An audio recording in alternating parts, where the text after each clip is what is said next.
नमस्ते। आज हम एक बहुत ही सिंपल लेकिन गहरी कहानी पर बात करेंगे। एक ऐसी कहानी जो हमें सिखाती है कि क्यों धीरे धीरे लगातार चलते रहना तेज दौड़कर रुक जाने से कहीं बेहतर है। ये एक छोटी सी सीख है, लेकिन ये हमारे किसी भी लक्ष्य को पाने का नजरिया पूरी तरह बदल सकती है। तो चलिए शुरू करते हैं। कभी ऐसा हुआ है कि किसी काम को बड़े जोश के साथ शुरू किया हो, लेकिन उसे कभी खत्म नहीं कर पाए? ये सवाल हम में से ज्यादातर लोगों को अपना सा लगेगा, है ना? वो बड़े बड़े प्लान्स, वो पहले दिन का एक्साइटमेंट, और फिर कुछ ही दिनों में सारा मोटिवेशन, सारा जोश पता नहीं कहाँ गायब हो जाता है। तो ये कहानी है अमन की।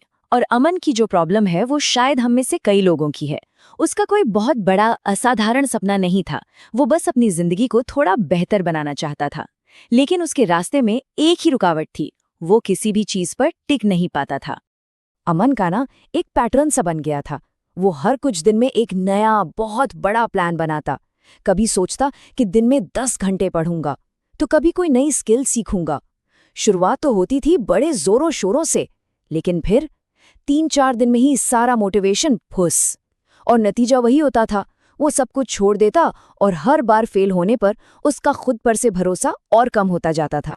और फिर एक दिन जब अमन ऐसे ही सड़क पर जा रहा था, कुछ ऐसा हुआ जिसने सब कुछ बदल दिया। उसने एक बुजुर्ग आदमी को देखा जो एक बहुत पुरानी साइकिल को बड़े धीरे धीरे चला रहे थे। अब देखिए, अमन के लिए तो सक्सेस का मतलब था स्पीड, रफ्तार। तो जब उसने उस बुजुर्ग को इतनी धीमी गति से साइकिल चलाते देखा, तो वो मनी मन हंसा। उसने मजाक में कहा भी, बाबा, इस रफ्तार से तो आप कहीं नहीं पहुंचने वाले। लेकिन उस बुजुर्ग का जो जवाब था, उसने अमन की पूरी सोच को हिलाकर रख दिया। अमन को लगा था वो मजाक कर रहा है, लेकिन उस बुजुर्ग ने मुस्कुराते हुए बहुत कामली कहा, बेटा, मैं रुकूंगा नहीं, इसलिए कहीं ना कहीं जरूर पहुंच जाऊंगा। तुम लोग तेज चलना चाहते हो पर रुक जाते हो। बस ये एक लाइन अमन के लिए जैसे एक वेकअप कॉल थी। उसे अपनी गलती समझ आ गई। उस रात अमन सोचता रहा और उसने खुद से एक नया वादा किया। उसने फैसला किया कि वो अब तेजी से नहीं भागेगा, बस रुकेगा नहीं। उसने अपनी पूरी की पूरी स्ट्रैटेजी बदल दी। उसने बड़े बड़े प्लान्स को छोड़कर छोटे छोटे मैनेजेबल स्टेप्स अपनाए। जैसे 10 घंटे पढ़ाई नहीं, बस 3 घंटे, लेकिन हर रोज। जिम में पसीना बहाना नहीं, बस 20 मिनट की वॉक, लेकिन हर रोज बस 10 पेज पढ़ने का फैसला किया। कोई प्रेशर नहीं, कोई बड़ी बड़ी उम्मीदें नहीं। लक्ष्य अब बड़ा होना नहीं था, बल्कि रोज होना था। अब आया असली टेस्ट, क्योंकि मोटिवेशन हमेशा तो नहीं रहता, है ना?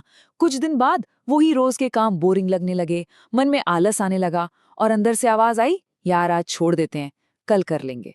ये वही पल था जहां अमन हमेशा हार जाता था। पर इस बार कुछ अलग था।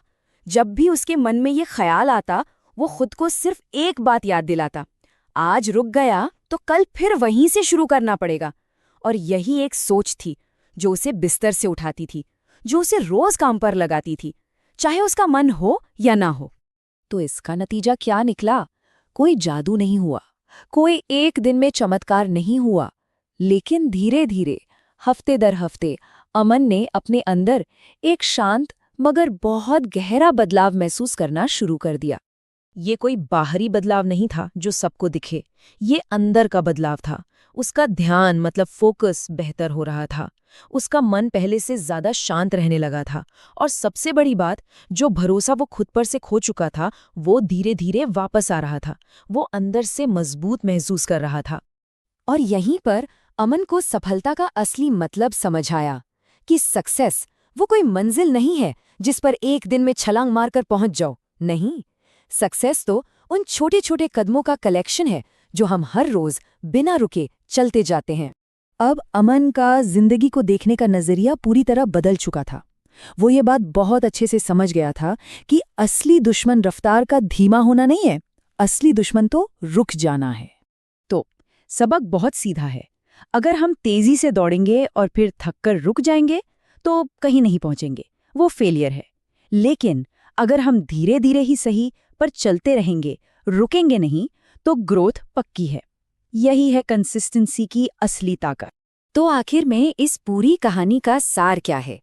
बस एक विचार, जीत उनकी नहीं होती जो सबसे तेज भागते हैं, जीत उनकी होती है जो थकने के बावजूद भी चलने नहीं छोड़ते। तो सवाल ये नहीं है कि हम कितनी तेजी से भाग रहे हैं। असली सवाल तो ये है कि जब हम थक जाते हैं, जब मन नहीं करता, तब भी क्या हम में चलते रहने की हिम्मत है।